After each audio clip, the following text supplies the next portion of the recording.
You see a slide on your end? I see a slide on Stori Studio. There we go. Hi! Hey.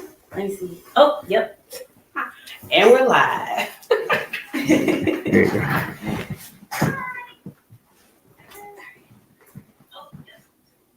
So I'm gonna definitely turn this down because we'll hear it's gonna be like a playback. So. Hi everyone, I'm Orionna Coleman with Stori Studios, and I am here with my good friend, author, therapist, everything, Miss Megan Hamm of Time for a Change Counseling, and the author of the book, The Heart of the Matter, where she focused on people who are parents of foster and adoptive children. How are you today? I'm doing good. Thank you so much. And thank everybody who is here live. Thank you for logging in and spending a few minutes with Ori and I as we talk about the book. This is live, so if you know me, I might start talking a little fast, then I'm going to slow it down, but we're going to get it right. Yes. Right? Yes. I want to say on camera, I told you off camera, but I am proud of you. Thank you. I am so proud of you. If you know Megan, you know that she has a bunch of goals every year. And sometimes she beats herself up if she doesn't accomplish them. But Megan, I pray that you've taken a moment to just celebrate where you are today. Like, you did it. Yeah. You did it. You are an author. And that is an amazing accomplishment. Times two, right? Times two. Yeah. So this is your first yourself. This is your own it book. is. So tell me, first of all, before we even get into the book, how does that feel? Well, it definitely feels good. I think the biggest thing, and like Ori said, this is my second time publishing, having my name published. But if I'm really being honest, the first time was in an anthology, right? And I think the reason I did that is because I chose to hide behind somebody else's name, right? So mine was just like, I think I was on page 129 of the 300 and some pages. But this time I decided that this is going to be me, and I'm going to put my name on the front cover because it's my work and the things that I do. And so it presents the opportunity where I'm not hiding anymore, right? Or I'm in plain sight now. And so now I can't deny it. So yeah, so definitely published oftentimes too, but this is the first time that this is my work. Exactly. Let's talk about your work. What inspired you to write this book? So I've always wanted to be an author. Or for the last maybe 3 or 4 years, it's really been on my heart to be an author. And so when I thought about what I wanted to write about, it kind of was just like, I don't know. Like a lot of thoughts, a lot of things in my head. But then I decided to write about something that was near and dear to me, which is helping those who choose to foster and adopt children. In my practice, I see all types of families, blended families, foster families, adoptive families. And I find myself having similar conversations with most of the parents. And so I felt like, okay, well, maybe that's something that more people outside of just this therapy room need. And that's why I chose to write about the behaviors that we see in children when they have dealt with trauma and who are foster and adoptive kids. Yes, it was amazing. I am currently reading the book myself. I'm on chapter 3. So this morning I told her, I was like, are you talking about my chapter? Now, my story, a little bit of my story is I did grow up with my mom. My dad wasn't there, but I did have a spell of foster care due to some decisions that was made that we had to deal with the consequences. So my sister and I went into foster care. And as I was reading the different trauma experiences, I related to a good 5 of them. Yeah.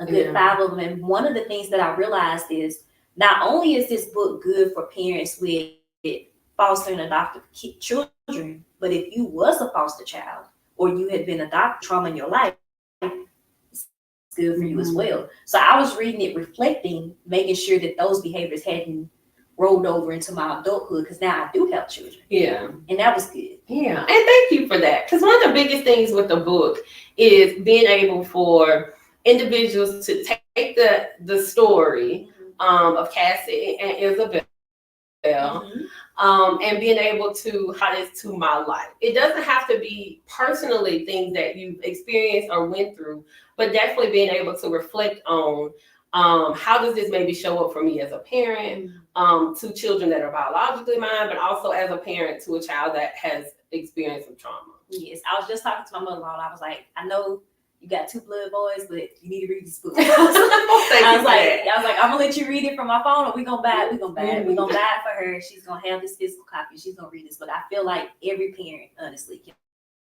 benefit from reading this book, because one of the things that you said that stuck out to me was the closet theory, and I'm gonna let you explain it, but let's dive into that a little bit.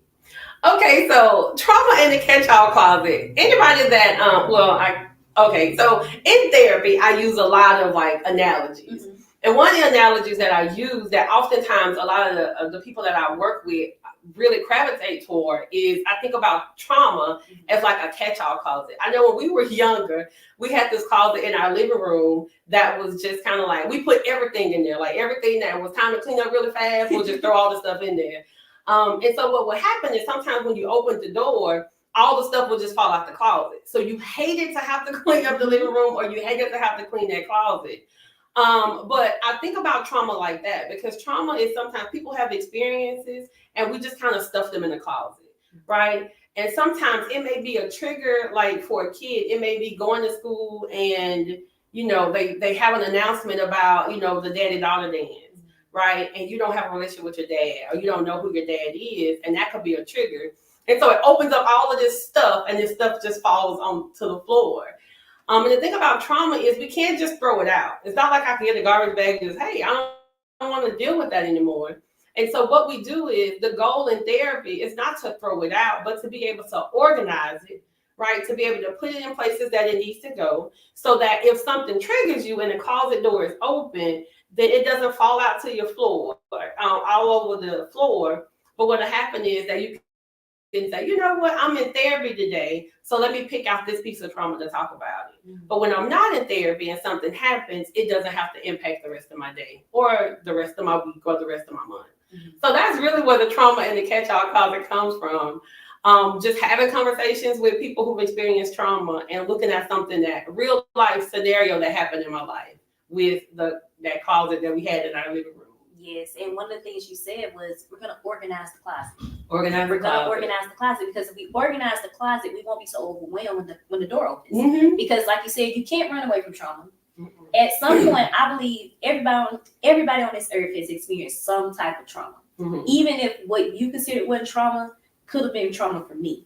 And I can't tell you that you're wrong for not receiving it that way. Yeah. Just like you can't tell me I'm wrong for receiving it that way. But we have to deal with it. So as you're talking, and I think of organizing the closet, that's where therapy comes in. That's where reading, educating yourself comes in. So you can recognize your triggers, and when they happen, you've already been preparing to know how to deal with it, how to work through it, and it won't affect you as much as it normally would when you had it just stashed in the closet. Yeah. Am I right? That's right. That's right. And I think for this book, my biggest thing, for this book, if I have to say that anybody who reads the book or gives the book to somebody, the biggest thing is coming into the idea of just recognizing you and who you are when it comes to dealing with the big behaviors. And the big behaviors, like, you know, the book focuses on foster and adoptive kids, but your kids can have some big behaviors. And it's not always about the behavior and stopping the behavior, but being able to just lean in and just having a more compassionate approach to being able to deal with what people are dealing with in the moment. I don't know if you're ready for this question, but as you were talking, I thought to myself, your mother. I am. And were you thinking about the relationship with your kids a little bit as you was writing this book in some type of way with behaviors as they're growing older, how you're dealing with your children? Yeah, and I think for my kids, I really do. I try to go from from a compassionate approach, because I try to think about, okay, what is really going on right now in this moment, right? And I don't always look at, oh, well, this is the thing that happened, or this is the thing that they're doing, but what is really going on, and how can I be there with them during? Because when I look at people dealing with stuff, my kids, other kids, I just see it as a moment. I see it as a thing that they're dealing with in that moment. And so I try not to look at it on a bigger scale, but say, okay, what can we do in this moment? Of things that we're dealing with. And that really is the premise for the chapter 8 on mastering meltdown moments. One of my biggest things is a lot of times people will talk about defiant behavior, and we've heard it all. Oh, they're disrespectful and they're manipulated. Oh, they're manipulative and they're doing this and they're doing that.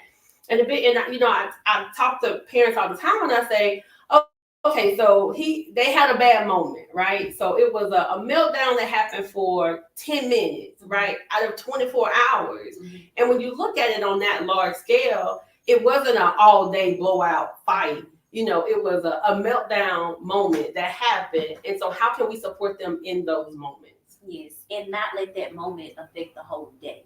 No. Because when you're saying that they're manipulative or they're defiant and things of that nature, you're defining them from that moment. But who are they outside of that moment? And if you're just defining them from that big meltdown moment, then you're missing a lot of the person. Yeah. You're missing a lot of the person. And you don't want to, you got to be careful with what you say anyways. Mm-hmm. Our words are powerful. And if you start saying a child is angry, if you start saying a child is aggravated or just all these negative things on a consistent basis, that child will believe it. Yeah. That child will believe it. And so my thing for the book was, my goal is that people will, even if it's just one thing, if it's just one different way to look at it or one insight that you take and you take it and you apply it to your relationship with your child, then I feel like my job would have been done. And my goal is to be able to impact as many people that I can with the book, with the information that is in the book about just being able to focus on your relationship with yourself as a parent, as well as your relationship with your child. I like to be able to leave the mark on the world that you can have a fun, loving relationship with your child. You can have fun and enjoy each other's company without, feeling like that you're their best friend or that they're playing with you or the things that we sometimes hear. You can be a parent who they know means business, who has structure, who has consequences, and still just enjoys being a parent and still enjoys being in the company of your kids. At any age. At any age. Right. Because I think about right now, we're both mothers, so we have two totally different age groups. And what works for us right now, I know will not work when they become teenagers and they become their own woman, their own man. So I look forward to having a conversation. Like I think about this book as reflection and application and things of that nature. But I also look at it as you can read this book and have a really good conversation with other parents about it and talk about your experiences. It can become like a group therapy session where the book is the lead. That could be an idea. I don't know. But that's another thing with the book. We said that you are doing autograph copies. So tell them about that. So what I'm doing is I'm doing autograph copies. The first 50 books that are sold, it'll be an autograph copy. But these first 50 will have a special surprise that'll be given out. So what you can do is you can text the word heart, HEART, to the phone number 601-207-9531. And then we'll send you a link to be able to purchase one of the first of the 50 autograph copies that come with the surprise gift. That's awesome. And another thing with the book, I definitely think that, the book is the beginning of the conversation. And so what I would like to do is to be able to offer other ways that we can take the book and take the information and apply it to your situations that you're dealing with. And it may not be like with your child. It may just be you getting the information and being able to pass it along to someone else. And so we are scheduling a fireside chat with the author. That's going to be April the 16th. That's on a Tuesday evening. And I definitely will give everybody details about that. But I'm really excited about that, where people can come live and whatever questions they have, answer them, but also going deeper into different aspects and different chapters in the book. That's good. That's good. Because one of the three main things that you will see in this book, Megan has the storyline, the Cassie and Isabel story, but then we have our moment of truth, where we ask ourselves, like reflection questions. We ask ourselves, what have you experienced? What did you get from reading that? And then we go to stepping outside of the book. So this is not a book that you just read with some coffee. You read it with some coffee, a pen, and paper, and then maybe a to-get list to do after you read the book, right? So it's application. So get ready to put some work in, but that's a good thing. It's showing you. It's like, no, don't just read these pages. I want you to apply what you're learning, and I love how you structured it. I really do. Well, thank you. And so what I decided to do with the book, because if you're reading the book is divided into two different sections. So the first section of the book is the relationship with self. I firmly believe that in order for us to step into any role that we step in, as a parent, as a mom, as a dad, as a teacher, as a whatever we choose to do, that we definitely should focus on us and what it means to us. So in the beginning, the first 3 chapters of the book are about, chapters 3, 4, and 5 are really just about self, or about you as a parent, you as an adult, and being able to reflect on those things and what that means to you.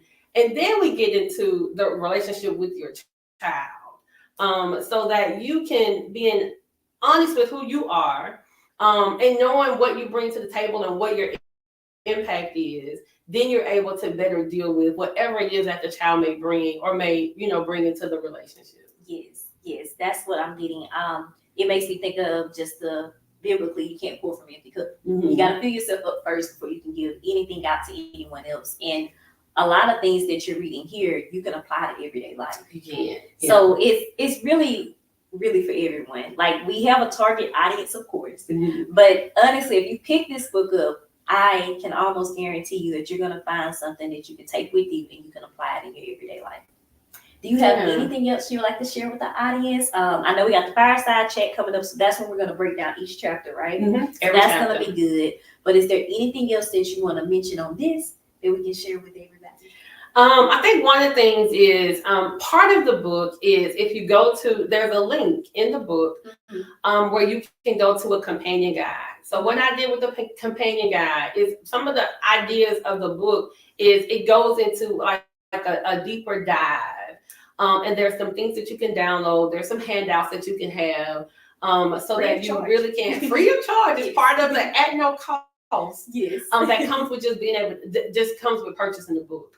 I want to thank everybody who purchased the book, who went along the ride with me with the Amazon #1 new release campaign, which was it was an experience. I'm gonna say that, but definitely we were able to be Amazon #1 new release in 4 categories, so that was exciting. And I think for me, the book is just a testament to being able to dream big and live out your dream. I know, like I mentioned before, I think being in the anthology was my way of just hiding, kind of like, let me hide behind somebody else's name and see what's gonna happen. But if there's something that God has placed on your heart to do, just be faithful that He's gonna put the people in your life to make sure that it happens. And when He put those people in your life, you definitely still have to do the work, right? So I think that's part of it. But also looking for those people, and it definitely is a village. At the end of all of it, I would have never been able to get Amazon #1 new release by myself. That's just the truth. It wasn't me just, if I would have went home and bought all the books, it still wouldn't have counted.